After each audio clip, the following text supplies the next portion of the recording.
I'm very proud of the fact that WTVT was the first station in the country to offer a full hour of news at 6 p.m. And I'll never forget moving into the new building in 1989 between sign-off and sign-on.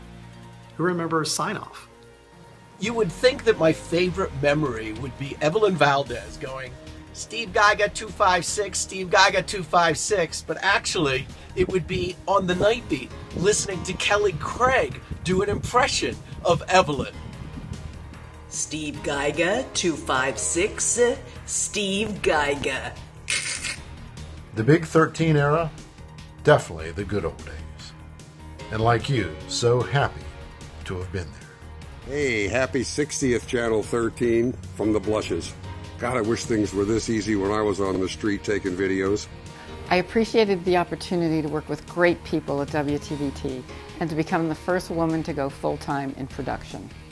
The first time I set foot in Big 13 was in the summer of 1988 for my audition with Kelly Craig. During the middle of it, the prompter went down. I suppose Jim West, my good friend, wanted to know if I could handle that. I guess I did. You know, it's not very often you get to work with some of the most talented and fun people anywhere in the world.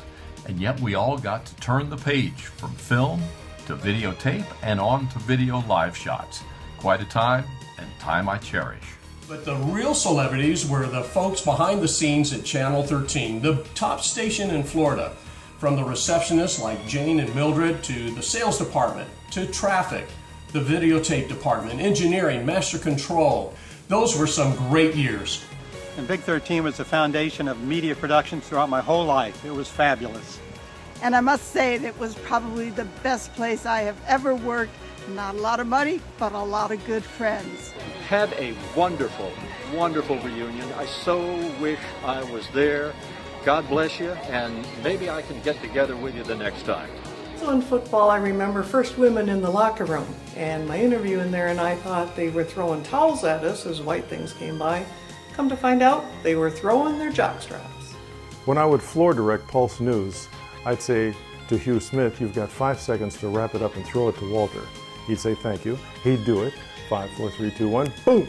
And immediately I would say, thank you, Hugh, this is Walter Cronkite. And Hugh would always get a big laugh out of that. I was there a little more than 27 years, 15 of those years as news director and sometimes anchor on top of it. I loved the station. It was the best decision I could have ever made to go there. So I applied for a job at Channel 13 and I put makeup on, which makes me look like a whole different person. I got the job. And so then a couple months later I run into Jim Benedict in the hall and he goes, wow, I didn't even know you got the job. I didn't even know that was you. Things were popping at Big 13. We were really covering the scene. If it moved, we shot it. If it happened, we got it. And the ratings were truly obscene. Obscenely high, that is. You know, when I started at Big 13, we used to sign off the air every night for 3 hours. Now they got that damn much news programming. Times have sure changed.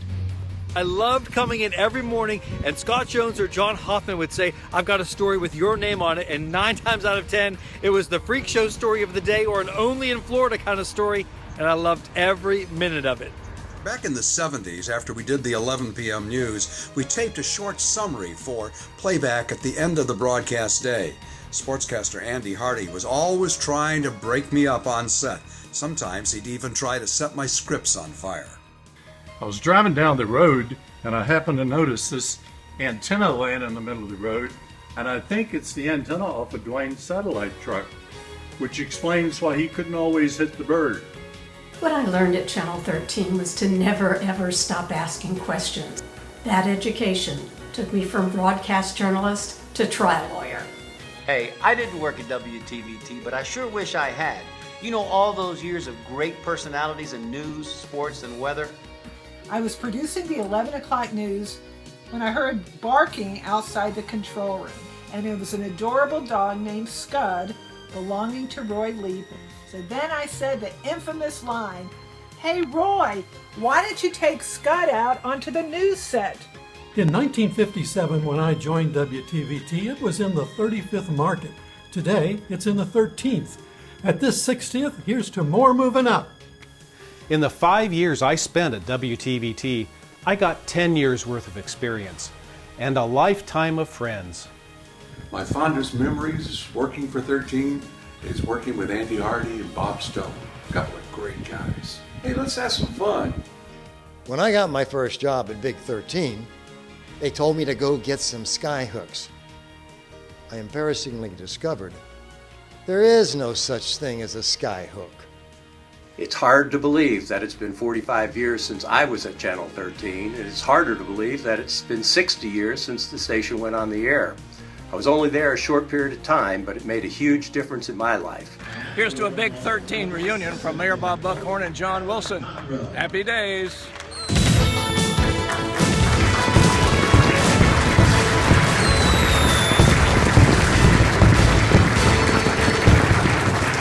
And now, it's time to bring up our two masters of ceremonies. For 25 years, she was one of WTVT's top anchors and reporters, and a favorite Channel 13 personality who hosted her own long-running live talk program, Your Turn. This guy also ruled the anchor desk and served the station with solid reporting, anchoring, and the funniest guy I have ever met. For 21 years. Please welcome Kathy Fountain and Frank Robertson.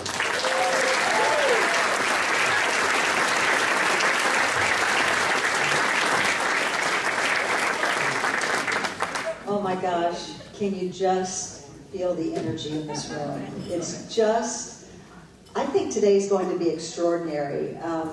It already is. Yeah, it already is. And I want to thank Don Pardo for introducing me. I mean, we were talking the other night about how many other media outlets we both worked before we came here. I had 2 daily newspapers, 2 TV stations. You had, what, 4 TV stations? Or 5, I don't know. And I don't know of any other media outlet or TV station that has done this level of getting people together and remembering and bringing people together, Mike Clark, like we're doing today.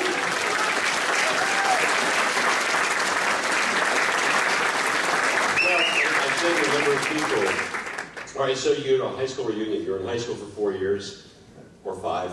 You're in college for 4 years, or 6 or 7 or whatever. Yeah, whatever. But we have spent the better part of our lives, a lot of us in this room, at Channel 13. And so it becomes a family reunion. And I'm going to get emotional here. The best friends I have in my life are part of this family, and it's so wonderful to see you. Unfortunately, a gentleman who's not with us today is our good friend and colleague, Warren Elly, who's in the fight of his life, as many of you know. He wasn't up to it. He planned to come, he and Lona. We had hoped to have a live feed so he could see what we're doing, but I don't care. He'll feel it. I want all of us to rise and give Warren a standing ovation. Yeah.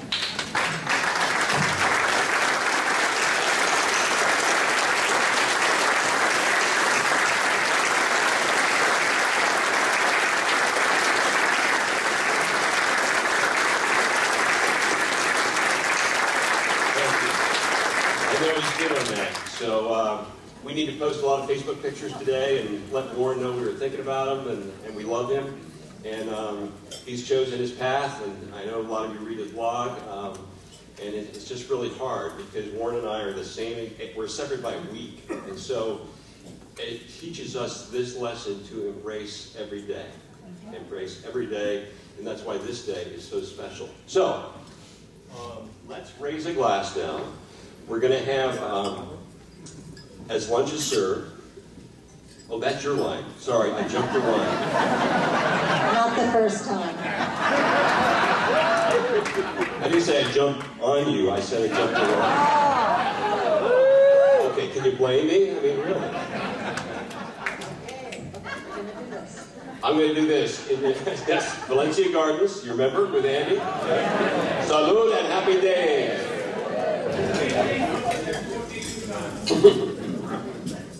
Speaking of this guy right here, I didn't get a chance to do my selfie from my most memorable moment at Channel 13, but I'm just going to give you 4 words and leave it at that.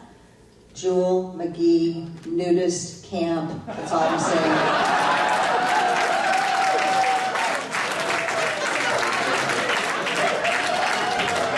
Don't get out of the what? Don't get out of the band? Don't get out of the water. Don't get out of the water. Naked people are not all that pretty, I found out. So the Crown Plaza, very glad that they're hosting us today. They're going to do a great job, and they're going to be serving your lunch. Very important that you take out your color-coded meal ticket and put it in front of your plate so they'll know whether to give you the salmon, the chicken, or the chimichurri steak.